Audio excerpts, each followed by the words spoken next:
এক বছর পরেও বিচারহীন আর কতদিন? প্রশ্ন তুলে অভয়া ইস্যুতে ফের সরব হলেন বাঁকুড়া সম্মেলনী মেডিকেল কলেজ ও হাসপাতালের পড়ুয়ারা। তাদের সঙ্গে অংশ নিলেন অসংখ্য সাধারণ মানুষও।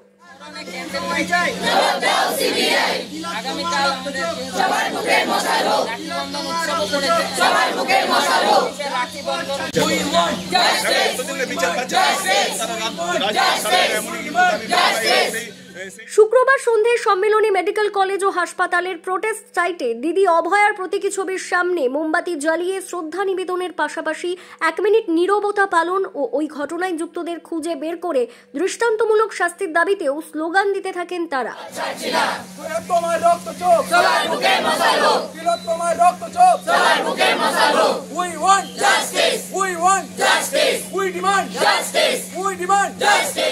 এদিনের কর্মসূচিতে অংশ নেওয়া চিকিৎসক পড়ুয়ারা বলেন, অভয়াকাণ্ডের 1 বছর পূর্ণ হলো, এখনো বিচার অধরা।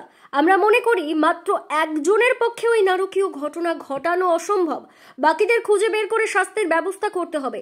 ভবিষ্যতে এভাবে আর কোনো অভয়াকে যাতে অকালে চলে যেতে না হয় তার নিশ্চিত করার দাবিও রয়েছে।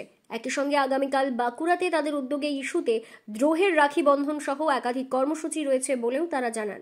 প্রথম থেকেই যে ডিমান্ড ছিল যে আমাদের যে দিদির এইরকম হত্যাকাণ্ড হয়েছে তার বিচারের দাবিতে যে আন্দোলন, সেই ডিমান্ডই এখনো আছে। আমরা দেখতে পাচ্ছি এখনো সেই সুপ্রিম কোর্টে বিচার চলছে, তো সেই অনুযায়ী ডিমান্ড চলছে।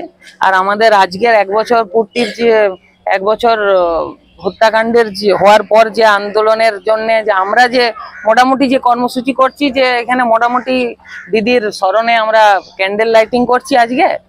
আর কালকে আমাদের তো উই ওয়ান্ট জাস্টিসের দাবিকে সামনে রেখে আমরা র্যালি বার করব। সেটা সবাই দেখতে পাচ্ছে যে বিচার কিন্তু এখনো সুপ্রিম কোর্টে বিচারাধীন চলছে।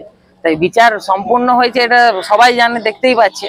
আর একজন যিনি দোষী সাব্যস্ত হয়েছেন, তো একজনের পক্ষে এই জিনিসটা করা সম্ভব নয়, এটা কোর্টও বলেছে, এটা আমাদের ফরেন্সিক ডিপার্টমেন্টের রিপোর্টও তাই বলছে। তো সেই অনুযায়ী বিচার চলছে যে বাকিরা যাতে ধরা পড়ে, এই আগামী দিনে যেন এই অভয়া দ্বিতীয় অভয়া যেন না তৈরি হয় সেইটাকে দাবি রেখে আন্দোলন চলছে। আমরা জানি অভয়াকাণ্ডের পর 1 বছর পেরিয়ে গেছে, কিন্তু আমাদের কাছে বিচার এখনো অধরা।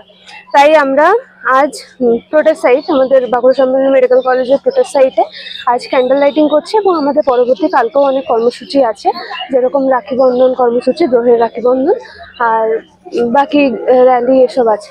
তো আমরা সবসময় জাস্টিসের জন্য লড়াই করে যাচ্ছি। দেখুন, আমরা তো দেখেছি আমরা প্রপার বিচার পাইনি, যেটা আমরা প্রথম থেকেই বলেছি। আমাদের মনে হয় যে একজন তো প্রকৃতপক্ষে শুধু একজন দোষী হওয়া সম্ভব নয়, তো আমরা সেরকমভাবে প্রপার বিচার তো পাচ্ছি না এখনো। তার জন্য আমাদের মনে হয় এখনো বিচার অধরাই আছে। যতদিন না বিচার পাচ্ছি আমরা এই প্রতিবাদ ছাড়বো না। ব্যুরো রিপোর্ট, দক্ষিণ বাঁকুড়া দর্পণ, বাঁকুড়া।